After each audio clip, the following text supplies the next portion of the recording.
బయటపడినటువంటి ఘటన. ప్రస్తుతం మనం అశోక్ నగర్‌లో ఉన్నాం. అశోక్ నగర్‌లో జరిగేటువంటి డ్రైనేజ్ వర్క్స్ అన్నీ జరుగుతా ఉన్నాయి.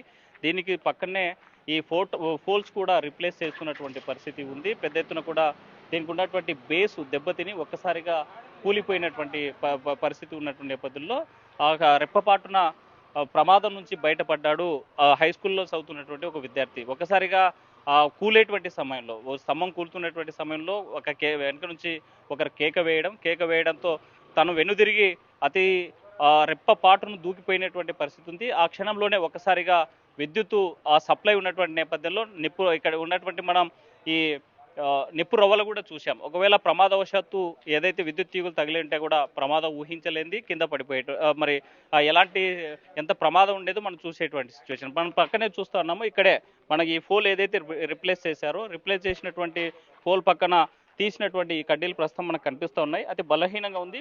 పూర్తిగా కాలువలు తీస్తున్నటువంటి సమయంలోనే ఈ ప్రమాదం చోటు చేసుకోవడం, రెప్పపాటున ఆ విద్యార్థి తుర్టిలో బయటపడడం. అయితే విద్యార్థులకు ఈ ఘటన మీద వెంటనే ఇక్కడ స్థానికులంతా కూడా సమాచారం ఇవ్వడం, విద్యుత్ శాఖ స్పందించడం, ఇక్కడ రంగంలోకి దిగడం, ఇక్కడ జరిగేటువంటి వర్క్స్ అన్ని కూడా చేసినటువంటి పరిస్థితి. ఇక్కడ మనం చూసినాం ఈ పోల్స్ పడిపోయినటువంటి పరిస్థితి, బలహీనంగా ఉన్నటువంటి పరిస్థితి.